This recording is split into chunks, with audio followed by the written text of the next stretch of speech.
les clés de la masturbation féminine, comment masturber une femme, comment toi te masturber si tu es une femme, c'est la thématique du jour. Bonjour à toutes et à tous, ici Sarah Zerbib, plaisirologue et psychologue. Je suis ravie de vous retrouver dans une vidéo où on va parler plaisir féminin. Ça fait un petit moment que je n'ai pas abordé cette question alors que la vidéo sur la stimulation du clitoris est une des vidéos les plus regardées. Donc je me suis dit que j'allais vous proposer un autre contenu autour du plaisir féminin.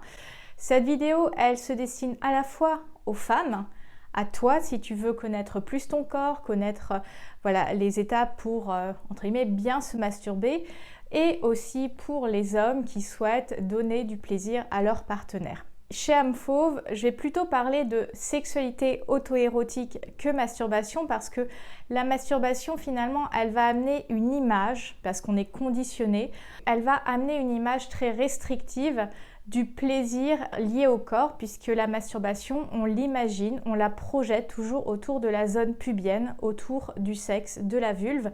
Et la masturbation, c'est beaucoup plus riche que ça. Donc j'aime bien parler de sexualité auto-érotique quand c'est toi qui te masturbes. C'est vraiment une sexualité à part entière, ce n'est pas une compétition avec la sexualité de couple, c'est à part entière, c'est complémentaire. Alors déjà pour la masturbation et pour la sexualité auto-érotique, le premier conseil que j'ai envie de te partager, c'est de créer un contexte. Alors c'est vrai que parfois on peut avoir très envie, on peut être très excité et on veut faire les choses très rapidement, il n'y a pas de problème. Mais je pense que c'est important de venir créer un contexte, une bulle où tu peux réellement t'autoriser à lâcher prise et à faire un sas de décompression entre la vie du quotidien, le boulot, l'intendance, la vie de la maison et ce moment de plaisir avec toi-même. Alors comment on se crée un contexte? On tamise peut-être les lumières, on allume une bougie, on met une musique. Est-ce que je vais écouter un podcast érotique du Club des Fauves? C'est vraiment créer un moment pour toi, pour ton plaisir et pour cultiver ton plaisir. Donc créer un contexte. Le deuxième conseil que je souhaite te partager, c'est de prendre ton temps. À nouveau, je le répète assez souvent lorsqu'il s'agit de sexualité féminine, prendre le temps. Le corps des femmes a besoin de plus de temps pour s'exciter et sortir du mental. Donc le fait de prendre le temps, ça permet de rassurer le corps, de le mettre en confiance et de changer de mode, de sortir de la charge mentale du quotidien.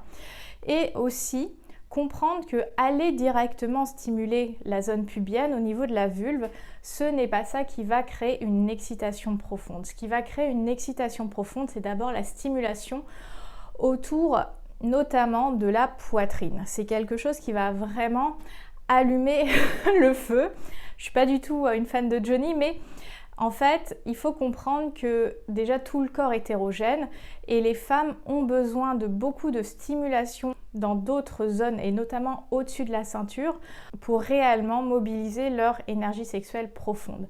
Donc si toi tu te masturbes en solo, comment tu peux prendre du temps pour stimuler ta poitrine, pour stimuler peut-être ta nuque, le contour de tes lèvres, tes oreilles, les côtes, le bas du dos, les jambes, enfin vraiment c'est de t'autoriser à être curieuse avec ton corps et de voir comment ton corps tout simplement réagit en fonction de là où tu le stimules et petit à petit te rapprocher de ta zone pubienne. Et à nouveau, quand on va stimuler la zone pubienne, la vulve, et ça c'est une erreur aussi que beaucoup d'hommes font, c'est d'aller directement sur le gland du clitoris, surtout à sec, ou alors juste de prendre la lubrification naturelle ou la salive et ça va créer de la friction qui n'est pas forcément très agréable ou qui ne va pas permettre une stimulation sur du long terme. Donc quand on souhaite masturber le sexe d'une femme, comme le sexe d'un homme, on investit dans un bon lubrifiant. Je te mettrai quelques marques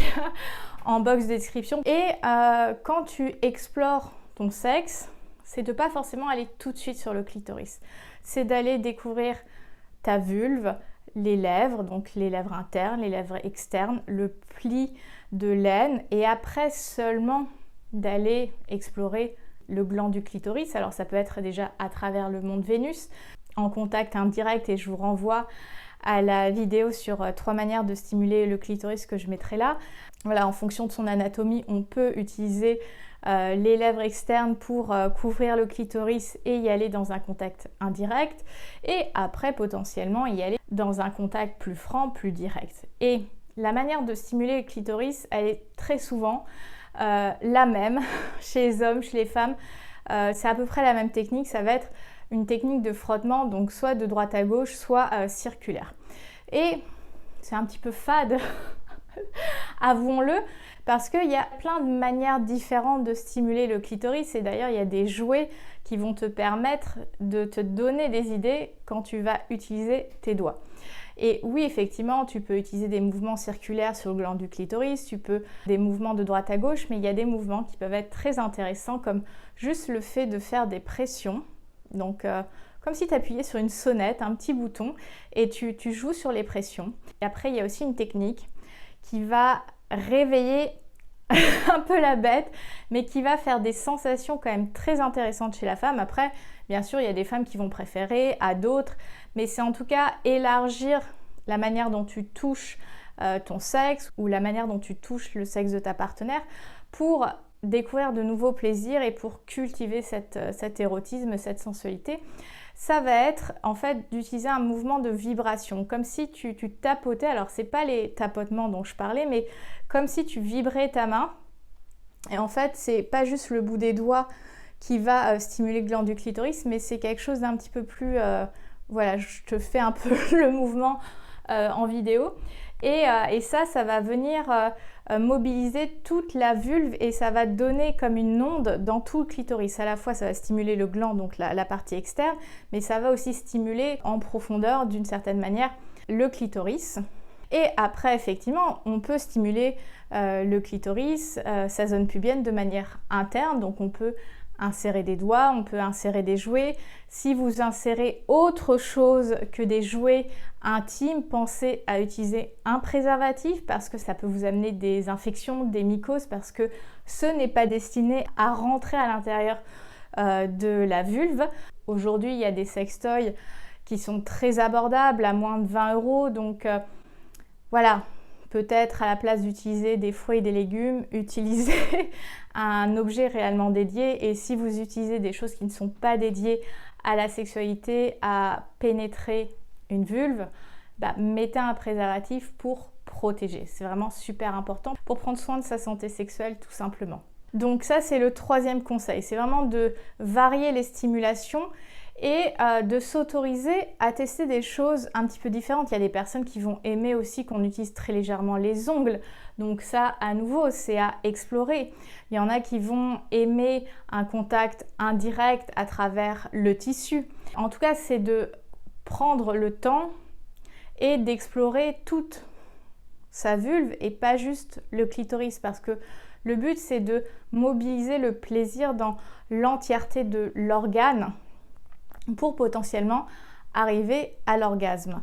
Après, j'ai pas mal de femmes qui me disent « oui, j'essaye de me caresser, alors des fois j'arrive à l'orgasme et des fois je n'y arrive pas ». Il faut savoir que la majorité des femmes vont pouvoir atteindre l'orgasme avec une double stimulation, c'est-à-dire avec une stimulation interne du clitoris, c'est-à-dire via la pénétration, et une stimulation externe du clitoris, c'est au niveau du gland.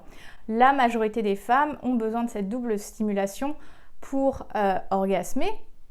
Mais après, à chacune d'aller explorer. Il y a des fois peut-être que tu n'auras pas besoin de stimuler les deux zones, c'est-à-dire interne et externe.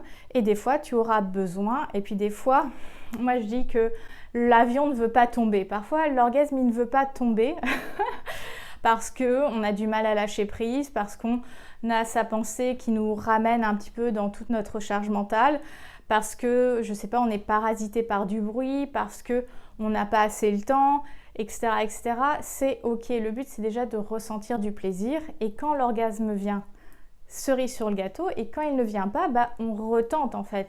C'est de ne pas rester bloqué sur le fait que tu n'arrives pas à orgasmer.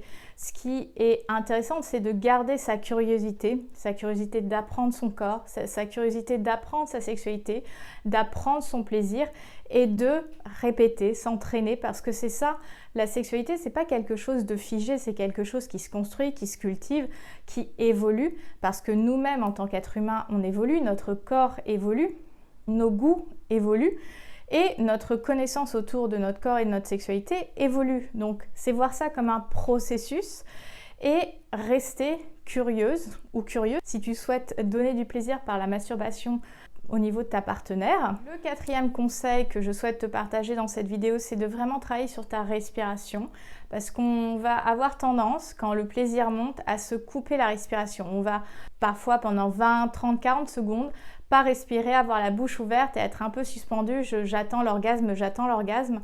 C'est important de respirer parce que quand tu vas respirer, tu vas détendre ton corps, tu vas faire respirer ton corps et les sensations, elles vont pouvoir se propager. Quand tu respires, l'orgasme, le plaisir peut mettre un petit peu plus de temps, mais ça permet de lâcher prise, de détendre ton corps et surtout de prendre plus de plaisir. Et la respiration va être super importante pour le dernier conseil que je vais te donner. Très souvent, les femmes, je pense que tu vas te reconnaître là-dedans, on est contracté au niveau de notre plancher pelvien. On va contracter notre périnée, notre vulve, ça va être serré. Au quotidien, je ne sais pas si là, quand tu m'écoutes, tu sens, si c'est serré, moi je sens effectivement, je suis contractée. Donc je vais me détendre un peu, je vais relâcher mes muscles à ce niveau-là. Et dans la sexualité, on va avoir tendance, quand le plaisir monte, à contracter.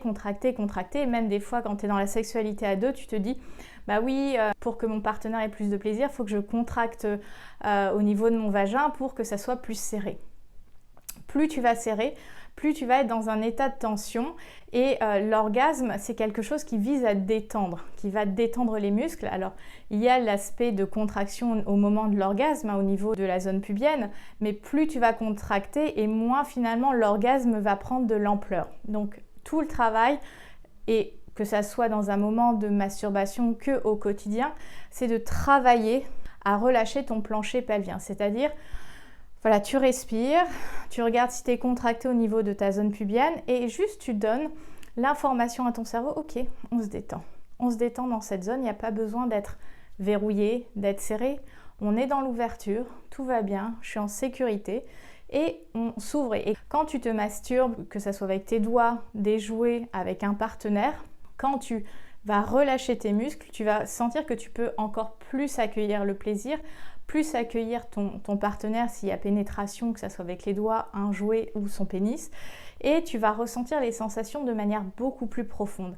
Et ça va être super intéressant pour cultiver ton plaisir, mieux connaître ton corps et jouer avec ton orgasme. Voilà les 5 conseils que je souhaitais te partager dans cette vidéo autour de la masturbation féminine. Donc, en premier, créer un contexte pour développer sa sexualité auto-érotique. Le deuxième, prendre son temps dans tous les sens du terme. Le troisième, c'est de varier les plaisirs autour de la manière de stimuler son corps et sa vulve. Le quatrième, ça va être la respiration, vraiment travailler sur des respirations beaucoup plus profondes. Et le cinquième, c'est de détendre ton plancher pelvien. J'espère que ces conseils te seront utiles, te permettront d'apprendre à mieux connaître ton corps, à développer ton plaisir. Et puis si tu souhaites aller plus loin, je te laisse toutes les informations sur les accompagnements en plaisirologie et sur le Club des Fauves dont je parlais tout à l'heure, qui est un abonnement mensuel avec des audios érotiques, sensuels pour te guider dans ta sexualité, dans la connaissance de toi, dans ta sensualité et des audios de méditation, de détente corporelle pour justement prendre soin de ton corps. Pense à t'abonner si tu n'es pas encore abonné à la chaîne âme fauve, à liker la vidéo si celle-ci t'a plu. Si tu as des questions, les commentaires sont là. Et puis, on se dit à bientôt. Libère ta version fauve et rugis de plaisir. Bye!